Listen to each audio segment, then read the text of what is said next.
Järgmisel sügisel avab IKEA Eestis oma suure poeuksed ning tööle oodatakse ligi 300 eestlast.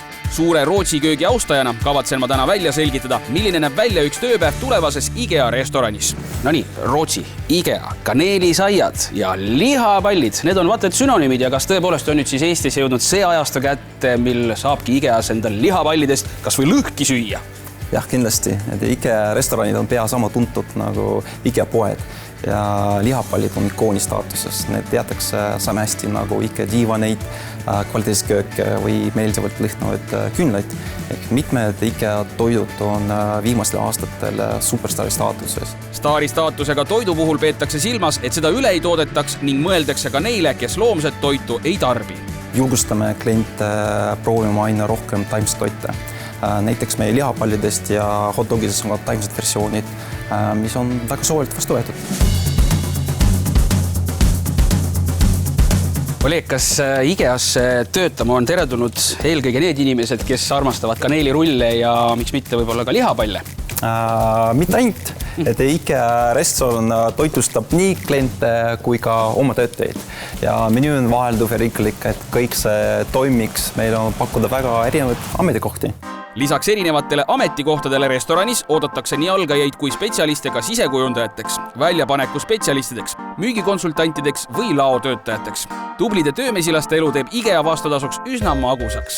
Igas suures IKEA poes on restoran, bistroo ja toidupood, kus saab kaasa osta erinevaid Rootsi päritolu küpsetisi ja kaneelisai ja kindlasti ka lihapalle.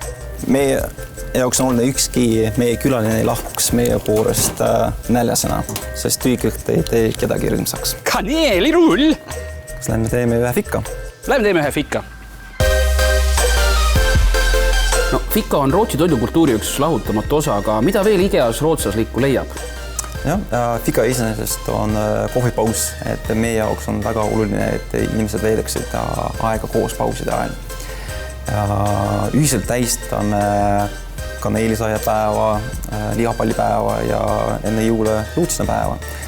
Sellised ühised tähistamised teevad meie tiimi ühtsemaks ja tugevamaks ja me usume, et toit on parimaks inimeste ühendajaks. Miks sina siin töötad? Minu jaoks on oluline tööalane eneseareng. Selleks peetakse iga aasta arenguvestlused, mille käigus pannakse paika konkreetne arengukava. Minu antakse tagasisidet ja pöördatakse tähelepanu just minu vajadustele, et ma saaksin oma tööd hästi teha. Lisaks sellele, et IKEAs osatakse heast toidust lugu pidada, ei ole vähem tähtsal kohal ka kõrge karjäärilend. Lisaks on mul ka kindel tunnipalk, et ma tean, kui palju ma võin teenida iga kuu. Ja kui ettevõte läheb hästi, siis makstakse ka boonust ja see on vaatamata ametist. Olegil on kindel palk ja mul on kindel plaan. Kui IKEA järgmisel sügisel oma poe avab, olen esimene, kes kaneelirullidega ostujärjekorda seisma läheb.